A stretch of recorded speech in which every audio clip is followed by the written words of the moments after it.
Nandito kami sa Timunan. Yung sinasabi na bitokang manok. Dito na kami sa Timunan. Grabe ang Yan o. Ikot-ikot. Hanggang doon sa baba. Dito kami sa taas ng bundok, sa tuktok. Ito yung tinatawag na Yan. bituka talaga. Yan, bitokang manok yan guys, kasi parang bitokang manok. Hanggang doon. Mga kainoy, Ang daming malalaking puno guys. oras alas Guys, 4, alas 5. malalaki ng mga puno. Ayan o. Talaga. Yan. Oh. Yan guys, oh. Yan. Ano mo?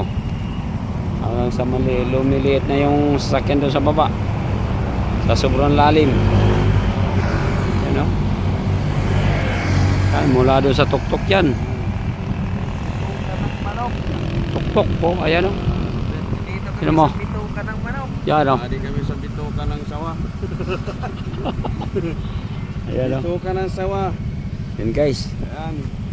Ano sinasabi ko sa inyo guys o. Napakalupit. Yan o. Hagdan-hagdan yan guys o.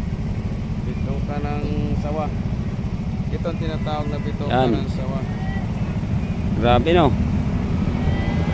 Talagang grabe talagang daanan dito guys. Guys o. Yan. Yan guys. Talagang malupit o. Ay, tingnan mo yun o. Driver. Yan o, yan. Ang liliit ng sakyan. Pati yung mga tao doon sa baba, maliit na. Yan, may paakyat, may pababa. Professional. Yan o. Professional driver. Sa baba. Okay, so, yan. Routine.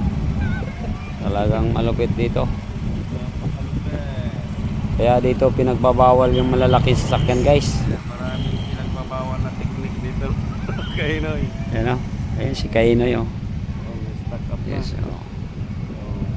Yan o. Oh. Problem. Yan. Timunan. Napakalipot ng van. Bitokang manok. Ito yung ayis. Guys o. The road. Yan. The warrior. Malupit guys no.